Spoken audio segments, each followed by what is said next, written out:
used to be married. I had the best life, spending my time with my wife, who was learning, and our mischievous son, who was living alone. But now I live alone. I want someone to listen to what happened to me. When I first noticed something strange about my wife, I thought it might be her parenting issues.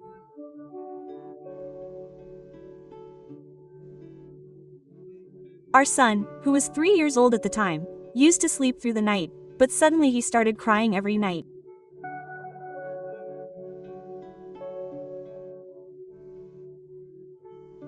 At first, my wife would stay with him and hold him, but then she stopped going to the bedroom even when he cried.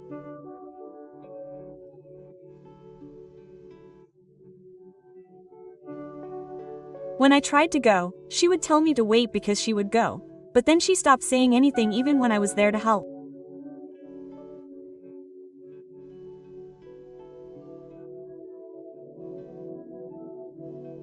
At the time, my wife was a full-time housewife, and our son was in kindergarten, but I knew that taking him to and from school every day and doing housework could be tough, so I thought I should do what I could.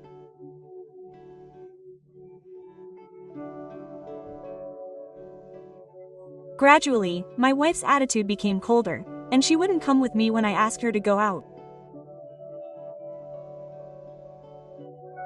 Even when we did go out at night, she would refuse to go with me at all, and when she said she was tired, I had no choice but to back down.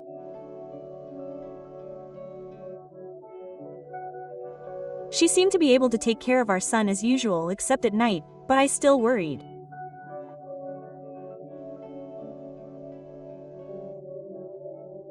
So I tried to contact her frequently even during work hours, but for some reason I often couldn't get in touch with her during the day.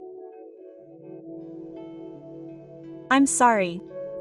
I was at the supermarket shopping. Oh, I believe my wife when she said she was with a Chan at that time. A Chan is a friend who lives nearby.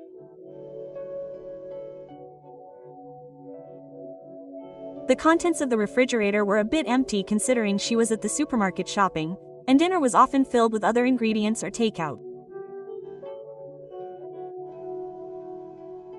She must be tired. What could I do to make things easier for my wife?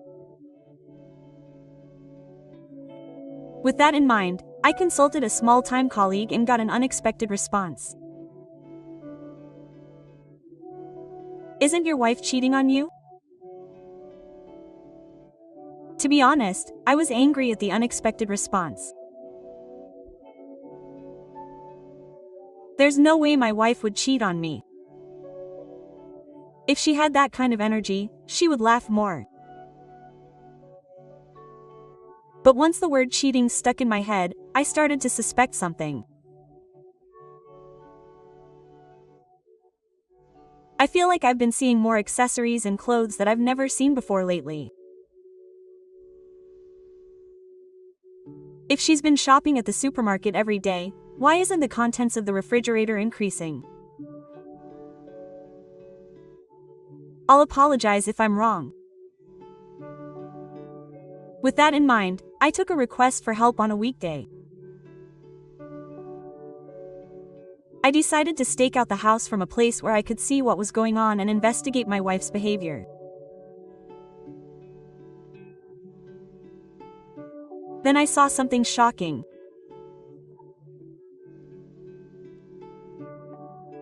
My son, who I thought was in kindergarten, had been left at my wife's parents' house since morning.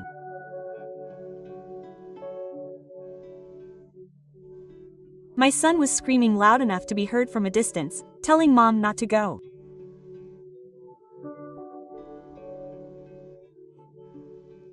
I followed my wife to see where she was going and found her meeting a man in front of a nearby supermarket. I gasped when I saw the man's face. It was Kenji, who I thought was my best friend. I had known Kenji since college and we spent time together in the same club and circle.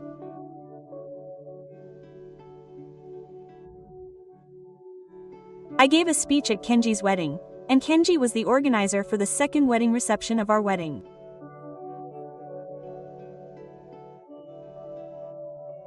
My wife, Kenji, and I had even had dinner together, but I never imagined they were this close.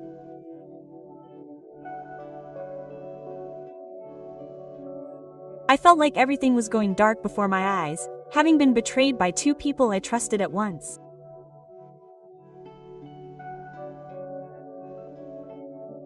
If only they had been complete strangers, I wouldn't have felt this much pain.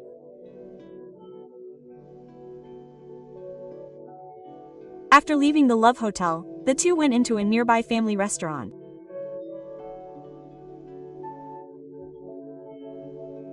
I couldn't stay there any longer and killed time until it was time for me to go home.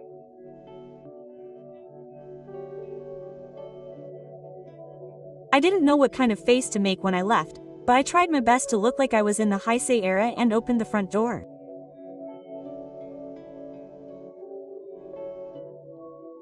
She didn't look as tired as usual, and seemed to be in a good mood.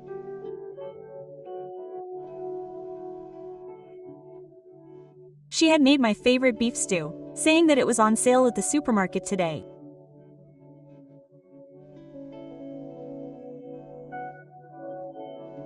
I wanted to tell her that she had already noticed, but I wasn't mentally prepared for it yet.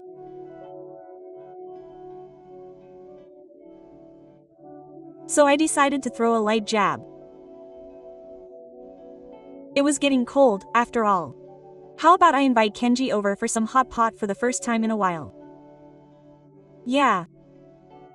Why Kenji? My wife was visibly upset. Why?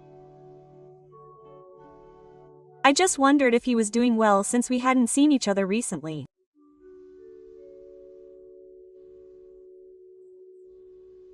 Saying, "Why yes," my wife ran into the kitchen.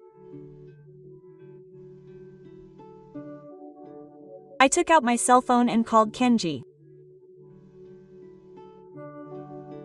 Kenji was surprised by the sudden call, and at first said something like, "It's not convenient for me."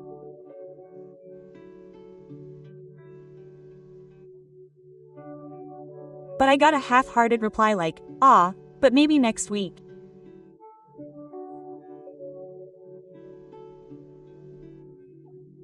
It would be strange for me to turn down an invitation to dinner since we're just close friends.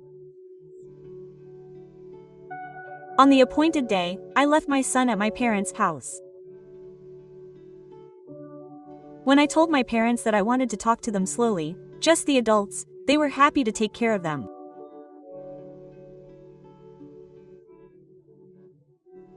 My son seemed lonely and started crying loudly at the entrance, begging me not to leave him behind.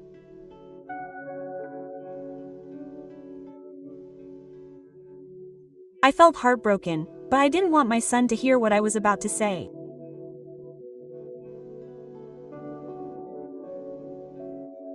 And I was even more irritated that my wife hadn't stopped cheating on me even though she cried like this every time.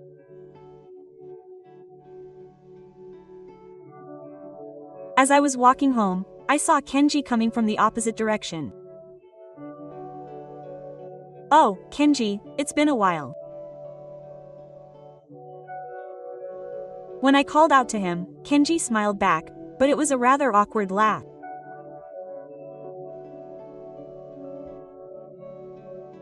My wife greeted us as if nothing had happened and prepared a shabu shabu hot pot for us.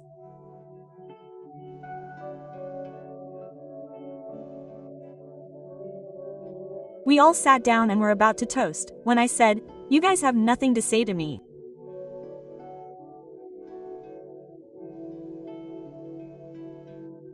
I could see the fear on their faces. But my wife suddenly smiled again. "What? It's not your birthday, is it?" Quote. She said, making a hint that she had celebrated something. She was staring unnaturally at the ceiling. If the first generation had said an apology, I might have walked too. Hey, you two are cheating. My wife's fake smile disappeared again. Cage is clearly looking in the wrong direction. I have evidence. A photo of him entering the hotel. A photo of him leaving. Can you explain it to me? When I said that, Cage, who had been frozen, suddenly knelt down. I'm sorry, Sheeta. I just left it to you. My wife also knelt down on the floor next to him and shouted, I'm sorry. I didn't need to kowtow. I asked him to tell me how it all came to be. They both looked at each other and didn't try to start talking. They must have become so close that they could communicate with just that kind of eye contact. Hey, Manami. When I asked if it was fun to have an affair that would make the child cry by not sending him to kindergarten, my wife started talking bit by bit. You haven't seen Kenny-kun for a while, have you?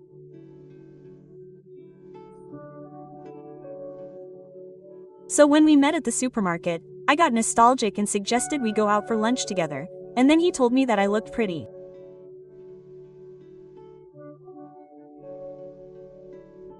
When I asked him that, my wife nodded slightly. Why didn't you send him to kindergarten? He said that because he often only came home in the mornings at kindergarten, and it was hard to make his lunch, and he didn't have time to fool around.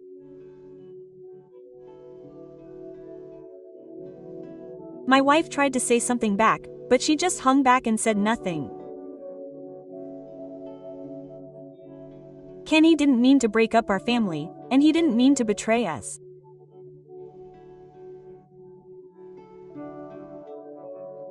That made me angry, so I yelled at him that our family had actually been broken up and that his trust had been betrayed.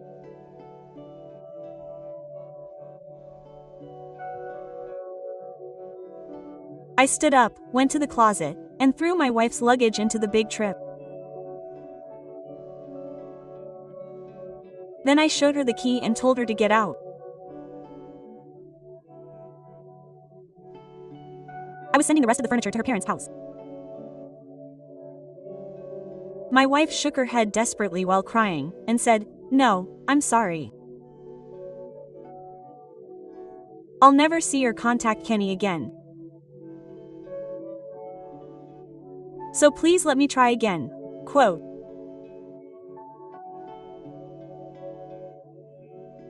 I didn't have the energy to say anything back, so I just silently shoved the bag over to her.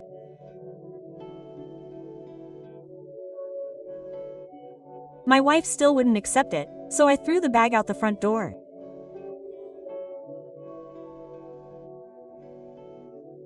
I also took the house key out of my wife's handbag and threw the bag outside.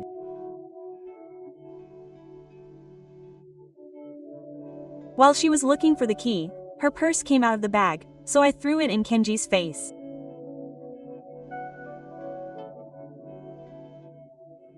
When I shouted for them to get out again, they both stood up and left. I double-checked and watched them from the window.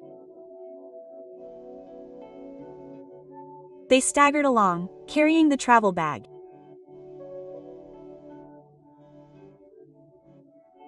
I immediately called my wife's parents' house and told them that Mana might be coming over there. My mother-in-law, who answered the phone, was surprised. Manami used to come over to leave her child there often. That was to cheat on her. I'm sorry for the trouble I've caused you. We're getting a divorce. Was my mother-in-law too surprised to understand how sudden it was? She kept saying, "What? Divorce because of cheating?" Quote. And then she said that girl started working part-time.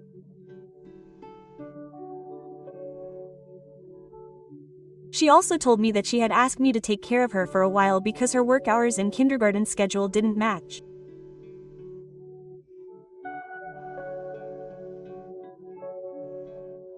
What a piece of trash who lies here and there to suit her own convenience and pretends to be a cheater.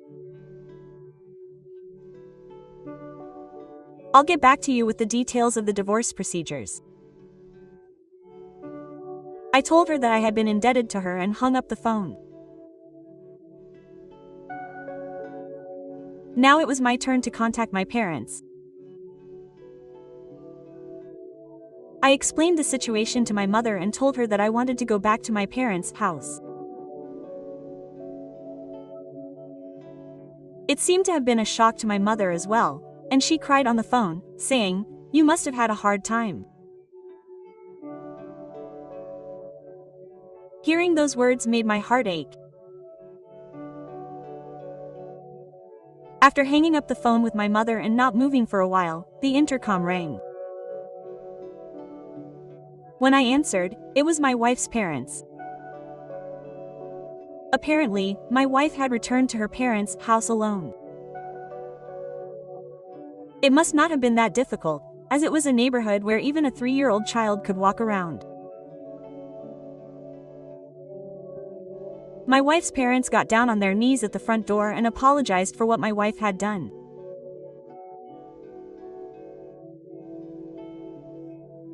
When my mother-in-law asked me to forgive my daughter, I almost fell asleep.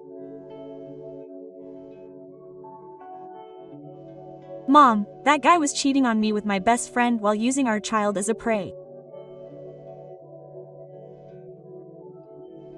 I couldn't let my parents get away with lying about going to work."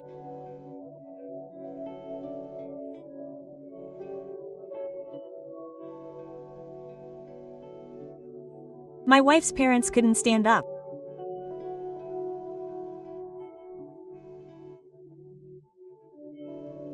My in-laws, who lived nearby and always looked after me, were sitting on the porch, unable to move, which made my heart ache even more.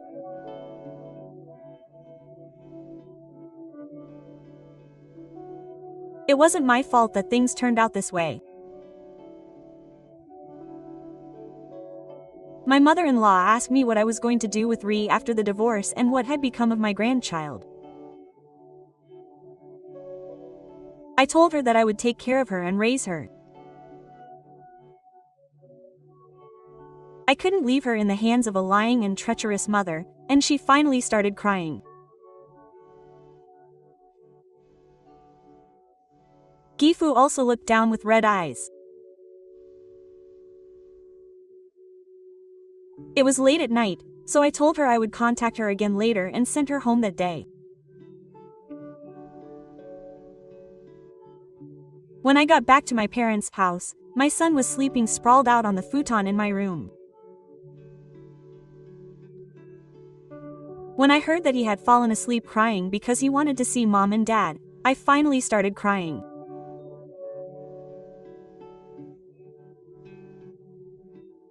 My son was the one who was suffering the most, being sent to various places by his parents and not being able to play with his friends at kindergarten.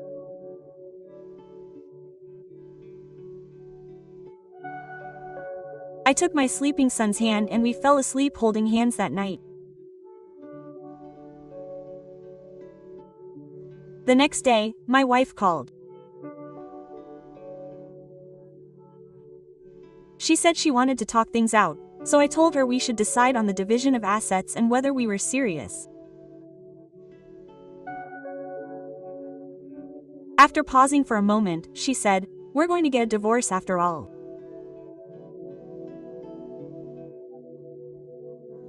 I couldn't imagine making up and going back to normal at this point. Perhaps she took my silence as a response. I could hear my wife sobbing on the phone. I felt sorry for my son who kept insisting on seeing his mom, so I took him to my wife's place just for a little while. She was so happy and clung to me, saying, "Yay, mommy, mommy."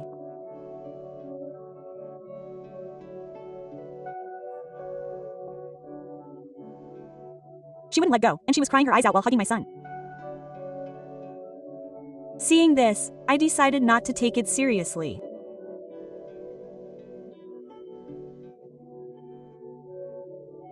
My wife was happy to be with her son again and bowed to me many times.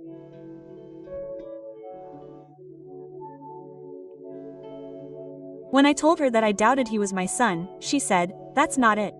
Trust me." Quote.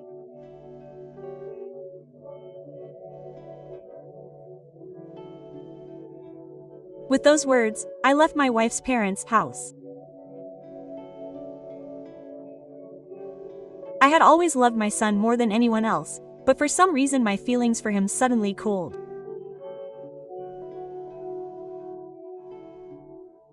I think now that maybe my heart was broken after being betrayed by my wife and my best friend. After that, we went to court and got a formal divorce.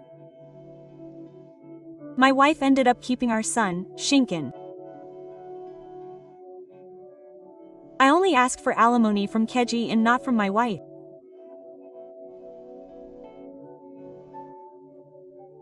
Kenji had no intention of remarrying my wife and was planning to run away far away, so my wife would have to support our son as a single mother from now on.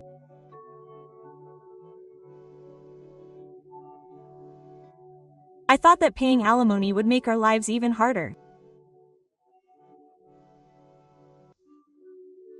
I decided to have my wife take a larger share of the property as child support and settle the matter with that. Once the divorce proceedings were complete, I moved out of the house we had been living in and rented a small apartment.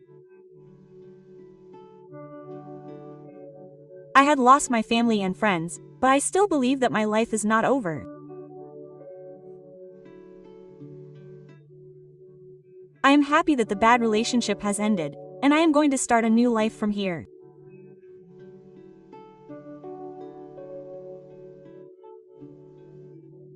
I haven't seen my ex-wife or son at all since then, so I don't know how they are living now.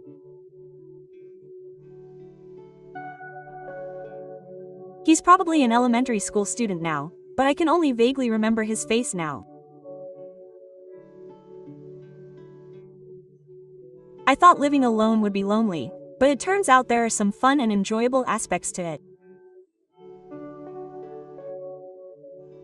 If I had a family, I would have been happy in my own way, but I don't think I'm that unhappy now.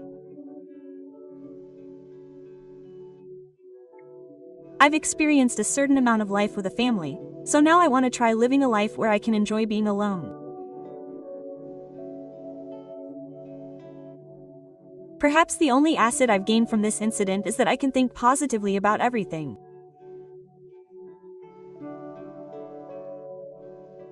See you in the next video. Thank you for watching.